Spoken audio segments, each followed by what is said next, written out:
Dans les rues de Paris, l'été 1914 s'assombrit sous le poids des événements. Les rumeurs de guerre se transforment en réalité brutale.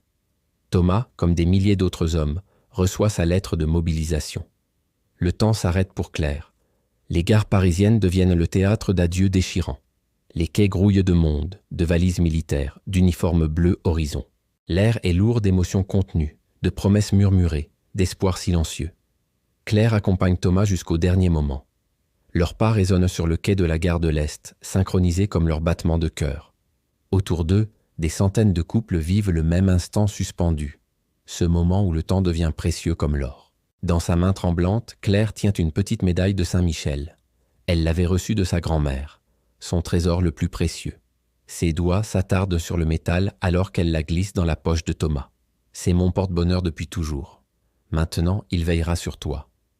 Thomas la serre contre lui, respirant une dernière fois le parfum de ses cheveux. Les sifflets des contrôleurs percent l'air comme des avertissements. Le temps presse, inexorable. « Je reviendrai », promet-il, sa voix à peine audible dans le tumulte de la gare. Claire trouve la force de sourire, même si son cœur se brise. « Reviens-moi, quoi qu'il arrive. » Ces mots, simples mais puissants, deviennent leur ancre dans la tempête qui s'annonce. Une promesse, un phare dans la nuit. Les portes des wagons claquent une à une. Les roues du train grincent sur les rails. Claire reste immobile, ses yeux ne quittant pas la silhouette de Thomas. Il se tient à la fenêtre, leurs regards verrouillés dans un dernier dialogue silencieux. Le train s'ébranle lentement, emportant avec lui les espoirs et les rêves de tant de couples. Sur le quai, les mouchoirs blancs s'agitent comme des colombes apeurées. Claire ne bouge pas, gravant chaque seconde dans sa mémoire.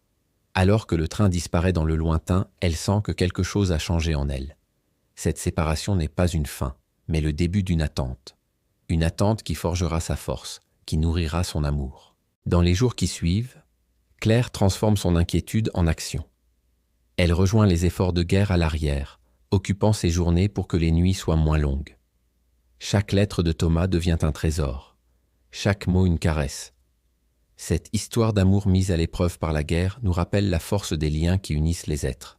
Elle nous montre que même dans les moments les plus sombres, l'espoir et l'amour persistent, comme une flamme qui refuse de s'éteindre. Si vous avez été touché par cette histoire, n'hésitez pas à la partager et à vous abonner pour découvrir la suite de cette aventure historique. Laissez-nous vos impressions en commentaire, car chaque témoignage enrichit notre mémoire collective. Merci de nous avoir accompagnés dans ce moment d'histoire. À bientôt pour la suite de cette épopée bouleversante.